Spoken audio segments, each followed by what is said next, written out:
السلام علیکم، میں ہوں مبشر شریف۔ ایک شخص تھا، وہ روزگار کی تلاش میں روز صبح نکلتا اور شام کو گھر آ جاتا۔ اس نے یونیورسٹی سے ایک اچھی ڈگری بھی لی ہوئی تھی، اور یہ یونیورسٹی کے اختتام کے بعد اس کے شروع کے مراحل تھے۔ اب وہ ڈیفرنٹ کمپنیز میں جاب کے لیے اپلائی کرتا، سی ویز کو ای میل کرتا، ریکروٹر سے رابطہ کرتا، اپنی سی وی بھیجتا اور انتظار کرتا۔ یہ انتظار اتنا لمبا تھا کہ اس کو رسپانس نہیں آتا تھا۔ وہ یہ سوچتا تھا کہ مجھے یہ رسپانس کیوں نہیں آتا، میں سی وی بھیجتا ہوں، مجھے کوئی رابطہ نہیں کرتا، مجھے کہا جاتا ہے کہ ٹھیک ہے ہم آپ سے فالو اپ لیں گے، لیکن پراپر کوئی انٹرویو کے لیے کال نہیں کرتا۔ اور جو کوئی انٹرویو کے لیے کال کر لے اور اگر یہ انٹرویو میں اپیئر بھی ہو جائے تو پھر بھی اس کی سلیکشن نہیں ہوتی تھی۔ مختلف کمپنیز میں اپلائی کرتا، اس میں سے اگر 20 کمپنیز میں اپلائی کر رہا ہے تو صرف 1 یا 2 کمپنیز سے انٹرویو کی کال آتی، اور وہ بھی اس لیول کی کمپنیز نہ ہوتی جن سے اس کو انٹرویو کی کال آتی۔ خیر، انٹرویو دیتا، انٹرویو دینے کے بعد اس کو کہا جاتا کہ ہم آپ کو بتائیں گے کہ آپ کو ہم نے رکھا یا نہیں رکھا۔ خیر، نہیں رکھنے کے بارے میں تو کبھی کسی کو بتایا نہیں جاتا، اسی کو بتایا جاتا ہے جس کو رکھا جاتا ہے۔ ہمارے پاکستان میں سسٹم ایسا ہے۔ وہ انتظار کرتا رہا اور اسی پروسیس کو ریپیٹ کرتا رہا، اتنا کہ 2 سے 3 سال کا وقت گزر جاتا۔ اس دوران وہ بیچارہ کبھی بائکیا پہ بائک چلاتا، کبھی فوڈ پانڈا کی ڈیلیوری کرتا، کبھی کریم یا اوبر یا ان ڈرائیو پہ گاڑی چلاتا، کبھی پیزا کی ڈیلیوری کرتا یا چھوٹی موٹی دکانوں پہ کام کر لیتا، فارمیسی میں کام کر لیتا، سیلز مین بن کے کام کر لیتا۔ اس کا کوئی پرماننٹ کیریئر سٹارٹ نہیں ہوا۔ اب اس کی ایج بھی نکل رہی تھی، اس پہ ذمہ داریاں بھی گھر کی تھی، وہ گھر کا بڑا تھا اور اس کے اوپر ذمہ داریاں بھی تھی۔ ماں باپ اس کی شادی بھی کروانا چاہتے تھے، اور ماں باپ کو اس سے ایکسپیکٹیشنز بھی بہت تھی کہ اگر ہم نے اس پہ اتنا پیسہ لگایا یونیورسٹی میں یا کالج میں، یا اس کو تربیت کی، اس کی پرورش کی، تو اب ہمارے بازو بننے کا وقت آ گیا۔ اس پہ یہ سارے پریشرز بھی ہوتے تھے گھر کی طرف سے، ایک سوشل پریشر ہوتا تھا، ایک فیملی کا پریشر ہوتا تھا کہ خاندان والے کیا سوچیں گے، اب تک نوکری نہیں ملی، کیا کر رہے ہو، لوگ پوچھتے تھے، تو وہ منہ چھپاتا پھرتا تھا کہ کیا جواب دوں گا کسی کو۔ ڈپریشن کا شکار تھا، ٹینشن بڑی ہوتی تھی اس کو، اور وہ مینٹلی طور پہ ڈسٹرب تھا، غصہ بہت جلدی اس کو آ جاتا تھا۔ اس طرح کے حالات سے گزر رہا تھا، اس بے چینی سے وہ گزر رہا تھا۔ ایک دن اللہ کا کرنا ایسا ہوا کہ اللہ نے اس کے ذہن میں ڈال دیا کہ آخر وہ اس چیز پہ سوچے کہ اس کو ریجیکشنز کا سامنا کیوں کرنا پڑتا ہے، آخر وہ کیا وجہ ہے کہ وہ 2-3 سال سے کسی پرماننٹ کیریئر پہ ابھی تک نہیں لگا، چاہے وہ سرکاری نوکری ہو، چاہے وہ پرائیویٹ نوکری ہو۔ وہ تلاش کرتا ہے، وہ ڈھونڈتا ہے، وہ اپلائی کرتا ہے، وہ ٹیسٹ دیتا ہے، وہ اپیئر ہوتا ہے، لیکن جاب نہیں ملتی۔ آخر وجہ کیا ہے، آخر ریزن کیا ہے؟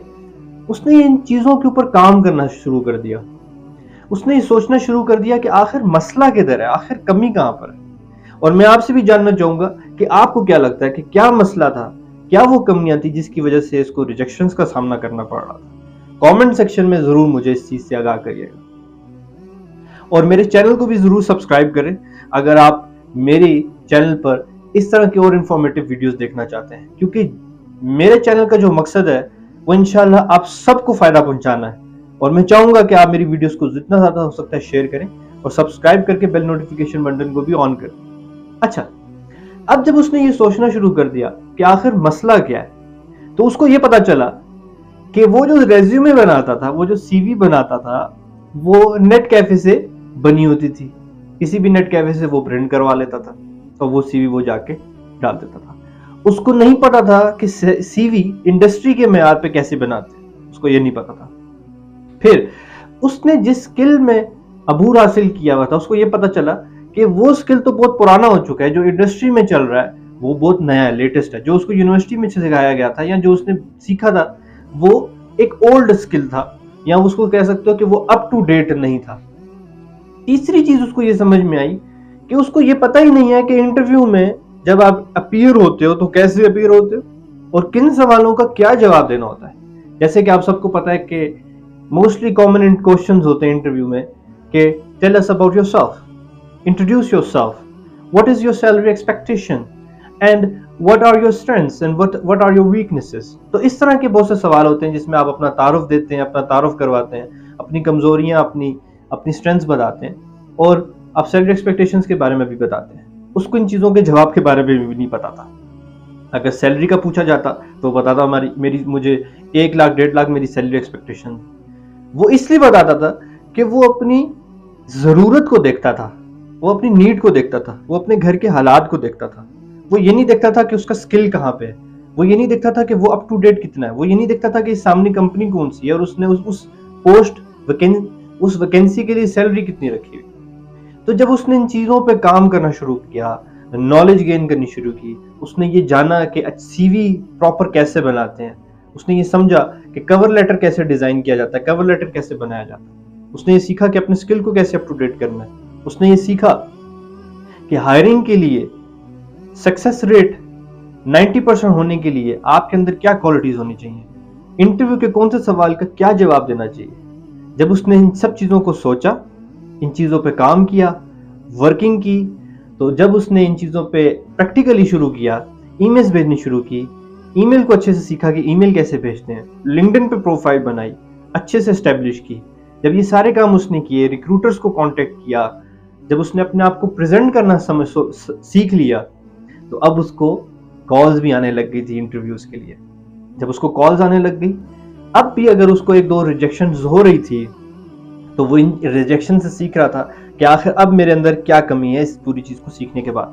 جب اس نے اس چیز پہ ورک کیا, اس کو سمجھ آ گیا کہ پریکٹیکلی میں نے کون سے سوال کے کیا جواب دینے, تو پھر ایک دن آیا کہ اس کو اچھی نوکری بھی مل گئی اور وہ مینٹلی سیٹسفائیڈ بھی ہو گیا, اور اپنی گھر کی ذمہ داریاں بھی اس نے اٹھا لی, اس کی شادی بھی ہو گئی. یہ سٹوری ہے موسٹلی پاکستانیوں کی جو کہ بے روزگار ہیں, جن کے پاس نوکری نہیں ہے, جو نوکری کی تلاش میں ہیں, جو ان امپلائڈ ہیں, جو گریجویٹ ہو کے گھر بیٹھے ہوئے ہیں, جن کو کہیں سے کچھ بھی نہیں مل رہا. تو یہ سٹوری ہے ہر پاکستانی کی, ہر اس بندے کی جو ان حالات سے گزر رہا ہے. ٹھیک ہے, تو میں ان سب کے لیے خوشخبری یہ لے کر آیا ہوں, میرے چینل پہ انشاءاللہ آپ کو ان سب چیزوں کے بارے میں ان ڈیٹیل بتایا جائے گا کہ آپ اپنی ریزیومے کیسے ڈیزائن کریں گے, بنائیں گے, کور لیٹر کیسے بنائیں گے, ای میل کیسے آپ نے لکھنی ہوتی ہے, لنکڈن پروفائل آپ کیسے بنا سکتے ہو, انٹرویو میں کیسے اپیئر ہوگے, کیا ڈریسنگ ہونی چاہیے, کیا ڈریس کوڈ ہونا چاہیے, انٹرویو میں کون سے سوال کے کیا جواب ہونے چاہیے, اور آپ کو جاب کیسے ملے گی, چاہے وہ گورنمنٹ کی ہو چاہے وہ پرائیویٹ جاب ہو. یہ سب چیزوں کے بارے میں آپ کو بتاؤں گا, اور نہ صرف میں بلکہ میرے ساتھ ساتھ وہ انڈسٹری کے ایکسپرٹس, وہ ایچ آرز, وہ ریکروٹرز آپ کو خود بتائیں گے ہمارے چینل سے کہ وہ آپ کو کیسے ہائر کرتے ہیں, ان کا ہائرنگ پروسیس کیا ہوتا ہے, وہ ایک کینڈیڈیٹ کے اندر کیا چیزوں کو تلاش کرتے ہیں, وہ کیا چیزیں ڈھونڈ رہے ہوتے ہیں. یقین مانیں جابز بہت زیادہ ہیں, لیکن اسکلڈ پرسن, اسکلڈ لوگ, کوالیفائڈ لوگ, وہ قابلیت رکھنے والے لوگ بہت کم ہیں جن کو نالج ہو. تو یہ سب چیزوں کے بارے میں آپ کو اپنے چینل پہ بتاؤں گا. درخواست آپ سے یہی ہوگی کہ میرے چینل کو سبسکرائب کر کے بیل نوٹیفیکیشن آن کرو, اور جتنا ہو سکتا ہے ان ویڈیوز کو شیئر کرو, تاکہ جتنے لوگوں تک یہ نالج پہنچ سکتی ہے, جتنے لوگوں کو فائدہ ہو سکتا ہے, اتنا مجھے ثواب ملے گا اور آپ کو فائدہ ملے گا. نہ میں آپ سے کوئی پیسے لے رہا, نہ میں آپ سے کوئی کورس ڈیزائن کر کے کورس کروا رہا. ان سب چیزوں سے میں بھی گزرا ہوں کسی نہ کسی وقت میں, اور آج الحمدللہ میں بھی پاکستان میں بیٹھ کے یو ایس کے اندر as a freelance contract base job کر رہا ہوں. اس کے بارے میں بھی آپ کو میں بتاؤں گا کہ آپ پاکستان میں رہتے ہوئے باہر کے ملک میں کیسے جاب کرو گے, اور پاکستان میں ڈالرز یا وہ کرنسی کیسے لے کر آؤ گے. باہر جا کے جاب کرنے کی ضرورت نہیں, لیکن اس کا کرائٹیریا تھوڑا سا ڈفرینٹ ہے. وہ ریکروٹرز کیسے ہوتے ہیں وہ بھی بتاؤں گا, سب چیزیں سکھاؤں گا, لیکن شرط یہی ہے کہ آپ ان چیزوں کو سیکھ کر ان چیزوں پہ عمل کریں گے اور آگے شیئر کریں گے. میں چاہتا ہوں کہ آپ کے ساتھ ساتھ آپ کی ماؤں کے دل سے بھی دعائیں میرے لیے نکلیں. مجھے یہی چاہیے کہ میری دنیا بھی سنور جائے اور میری آخرت بھی. بہت شکریہ, اپنا خیال رکھیے گا. اب انشاءاللہ اس سیریز کو میں سٹارٹ کروں گا سب سے پہلے ریزیومے سے, اور پھر انٹرویو کے بارے میں آپ کو بتاؤں گا.